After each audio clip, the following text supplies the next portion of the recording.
अस्सलाम वालेकुम दोस्तों, उम्मीद करता हूँ आप तमाम दोस्त खैरियत से होंगे। आज हम जो इंतहाई इंपॉर्टेंट पेपर के अंदर हर यूनिवर्सिटी के अंदर पूछने वाले सवाल आपके सामने हल करेंगे और आप यकीन मानिएगा कि आपको फुल कंसेप्ट भी मुहैया करेंगे और आपको मुकम्मल सवालों के जवाब हम अपनी मुकम्मल वाइट बोर्ड पर समझाएंगे। लेकिन एक बात से पहले आपको ये बताता चला जाऊँ, जब भी आप अपने मोबाइल स्क्रीन पर देख रहे हो तो मोबाइल को टेढ़ा करके देखिएगा और साथ ही साथ अपनी मोबाइल की रेजोल्यूशन जो है वो आप इंक्रीज भी कर सकते हैं, कम भी कर सकते हैं। आपको ऑप्शन प्रोवाइड यूट्यूब खुद करता है, वहां पर आप इसको इंक्रीज कर सकते हैं, HD भी देख सकते हैं, जैसे आपकी रेजोल्यूशन आपकी मर्जी आप उसके मुताबिक देख सकते हैं। और साथ ही साथ आपको बताता चला जाऊँ, अपने साथ कापी पेंसिल भी साथ में रखेंगे ताकि जो स्टेप भी लिखूंगा फौरन उसको कापी पेंसिल पर नोट कर लें। और साथ ही साथ बाकी जितनी भी वीडियोज हैं मैं आपको उसके लिंक्स प्रोवाइड कर दूंगा। और साथ ही साथ आप लोग जाते हुए चैनल को सब्सक्राइब करना मत भूलिएगा। ये अपडेट किस बात का है, चलो हम बढ़ते हैं वीडियो की तरफ।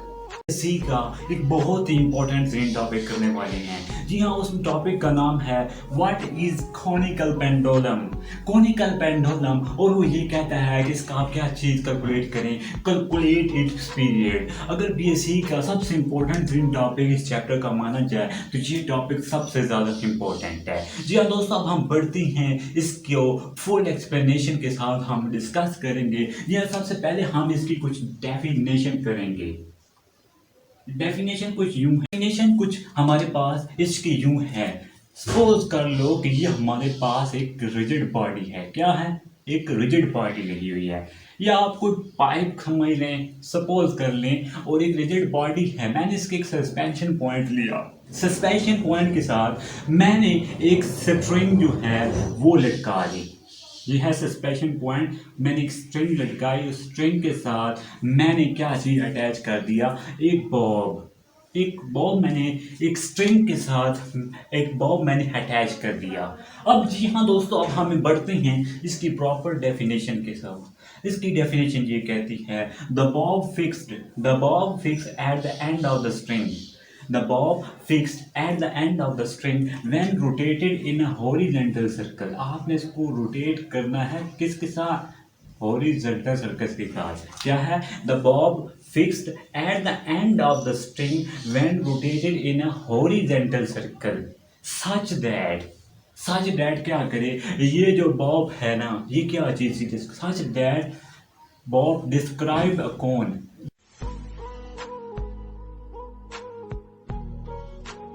ये क्या चीज डिस्क्राइब करे? एक कोन को डिस्क्राइब करे। जी हाँ, सच दैट स्ट्रिंग जो है ये क्या चीज डिस्क्राइब करे? एक कोन को डिस्क्राइब करे। ठीक है, ये हमारे पास इसकी एक डेफिनेशन थी कि ये जो कोन है, कोन किस तरीके से भी हो सकती है। आप कोन को किसी तरीके से बना सकते हो। आपने कोन ऐसे देखी थी, ये थोड़ी सी उल्टी बनी हुई है लेकिन है वो ही बात। ठीक है, ये होती है कौन।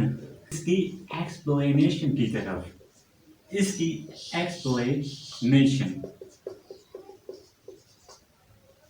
एक्सप्लेनेशन क्या कहती है?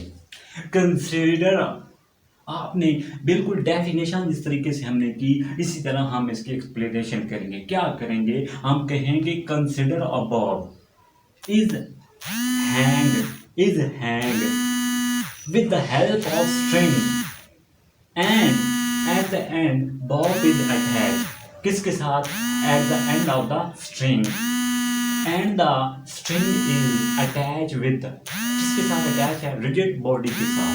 ठीक है, मैं मान लो ये पत्थर लेता हूँ, पत्थर के साथ मैंने एक क्या ली, एक पत्थर के साथ मैंने एक स्ट्रिंग ली। उसके बाद मैं ये करता हूँ कि मैंने पत्थर को यूं गोल गोल घुमाया। ज़ाहिर सी बात है, जब आप किसी पत्थर को घुमाने के लिए आपको थोड़ा सा पीछे तो करना पड़ता है, आपको थोड़ा सा इधर करना पड़ता है, तब आप इसकी रोटेशन को ऐसे गोलदारे की शक्ल में घुमा पाओगे। ठीक है, तब ही घुमा पाओगे ना। जब आप इसको इस तरीके से ले जाओगे तब ही आप इसकी रोटेशन को डिस्क्राइब कर पाओगे। ये बेसिकली बॉब ही है जो इस तरीके आता है। ठीक है, मैंने उसके बाद मैं ये कहता हूँ consider a Bob it is place. ये बॉब जो था इसने थोड़ा सारा डिस्टेंस जो था ना वो कवर किया, जिसका रेडियस जो था ना वो हमारे पास r था। इसने थोड़ा सारा डिस्टेंस कवर किया, इसका रेडियस r है। और यहाँ पर मैं कहता हूँ इसका जो एंगल बनाता है, ये एंगल थीटा बनाता है। कौन? ये जो रस्सी और स्ट्रिंग जो है ना, ये हमारे पास एंगल क्या बनाती है? थीटा। और इस पॉइंट से आप इसको अपनी एक्सप्लेनेशन में लिख सकते हो, the vertical distance of the string which is attach to the bow is L. ये वर्टिकल डिस्टेंस इसका क्या होगा? इसका वर्टिकल डिस्टेंस जो है वो हमारे पास एल है। ठीक है। उसके बाद मैं ये करूँगा, अगर मेरे पास ये सारे पॉइंट्स आ चुके हैं आर और एल, ठीक है, आर और एल आ चुके हैं, और ये आर जो था ये हमारे पास एक रेडियस है, और इसकी जिसकी एंगुलर वेलोसिटी जो है ना, इसकी एंगुलर वेलोसिटी जो है वो v है। इसकी एंगुलर वेलोसिटी जो है वो क्या है? वो v है जी। मान लो कि ये, अगर मैं कहूँ कि साइन थीटा थीटा के सामने हमेशा परपेंडिकुलर होता है, थीटा के सामने परपेंडिकुलर होता है। साइन थीटा किसके इक्वल आ गया? और अगर इधर रेडियस जो हमारे पास इसकी लेंथ है जो है वो हमारे पास एल है। ठीक है। उसके बाद मैं ये करूँगा, अगर मेरे पास ये सारे पॉइंट्स आ चुके हैं आर और एल, ठीक है, आर और एल आ चुकी हैं, और ये आर जो था ये हमारे पास एक रेडियस है, और इसकी जिसकी एंगुलर वेलोसिटी जो है ना, इसकी एंगुलर वेलोसिटी जो है वो v है। इसकी एंगुलर वेलोसिटी जो है वो क्या है? वो v है जी। मान लो कि ये, अगर मैं कहूँ कि साइन थीटा थीटा के सामने हमेशा परपेंडिकुलर होता है, थीटा के सामने परपेंडिकुलर होता है। साइन थीटा किसके इक्वल आ गया? और अगर इधर रेडियस जो हमारे पास इसकी लेंथ एल है, तो इधर भी इसकी लेंथ एल होगी। किसकी? इसकी स्ट्रिंग की जो लेंथ है वो एल है, तो इधर भी तो साइन थीटा होता है P over H, perpendicular over, ठीक है, ये P over H, P perpendicular है जो क्या है? आर, जो क्या है? आर, और एच हाइपोटेन्यूस हमारे पास एल है। ठीक है, हाइपोटेन्यूस एल है, तो मुझे तो आर रिक्वायर्ड है। क्या रिक्वायर्ड है? मान लो कि इसका मुझे आर रिक्वायर है। अगर आर रिक्वायर है तो आर किसके इक्वल है? L sine of theta. ये आगे बहुत ज़्यादा यूज होगा, मैं आपको बताऊंगा। ठीक है। उसके बाद हम ये कहेंगे कि इसके ऊपर दो टाइप की फोर्सेज एक्ट कर रही हैं। इसके ऊपर कितने टाइप की फोर्सेज एक्ट कर रही हैं? इस बॉब के ऊपर, ये बॉब इधर आया तो इसके ऊपर दो टाइप की फोर्सेज एक्ट कर रही होती हैं।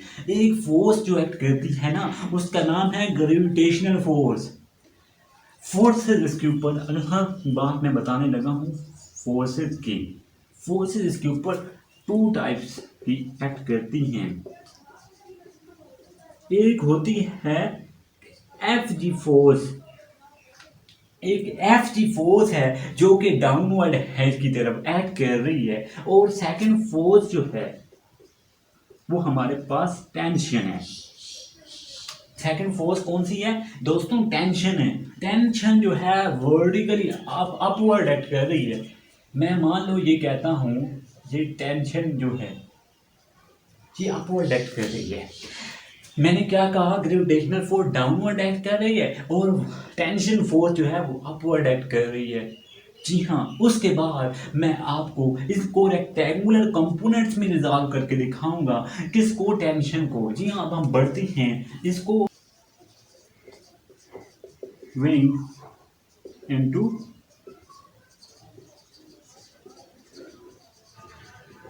कंपोनेंट। ठीक है, वो आपको आर याद रखना होगा। मैंने आर आपको निकाल के, R is equal to L sine of theta, जो मैंने आपको लास्ट टाइम बताया है, ये आगे यूटिलाइज होगा। ठीक है। रिजॉल्विंग इनटू कंपोनेंट, किसको मैंने कंपोनेंट में रिजॉल्व करना है? टेंशन को। टेंशन को अगर मैंने कंपोनेंट्स में रिजॉल्व करना है, ये टेंशन चल रही है जो कि अपवर्ड एक्ट कर रही है, ग्रेविटेशनल फोर्स डाउनवर्ड।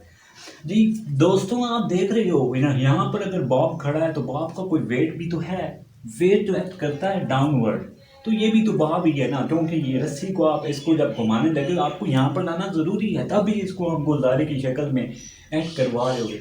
जी हाँ, यहाँ पर आया तो इसका तो वेट भी है जो कि डाउनवर्ड एक्ट करता है, जिसको हम W से ज़हर करते हैं। जी हाँ।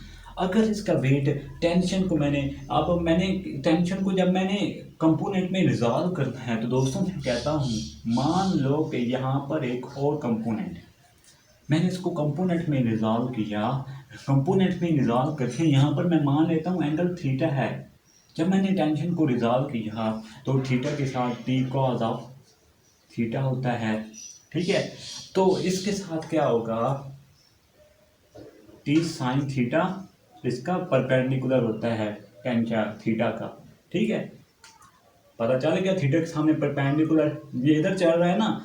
यहाँ पर भी आप ऐसे कर सकते हैं, मान लो कि ये ऐसे बना हुआ है, ठीक है। यहाँ पर भी ऐसे थीटा मैंने ये लिया तो इधर मैंने कॉल लिया था, तो इधर आप साइन लोगे। ये वाली लाइन और देख रहे हो, ये और ये वाली आपस में इक्वल हैं। इस इक्वल होने की वजह से मैंने बजाय इसको इधर लिखने के, मैं इसको इधर भी तो लिख सकता हूँ ना, इधर मैं इसको लिख सकता हूँ, ठीक है। इसके बाद क्या होगा, इसको मैंने जब रिजॉल्व किया कंपोनेंट मैंने किया मैंने कहा कि इसका एक ये जो कंपोनेंट है ना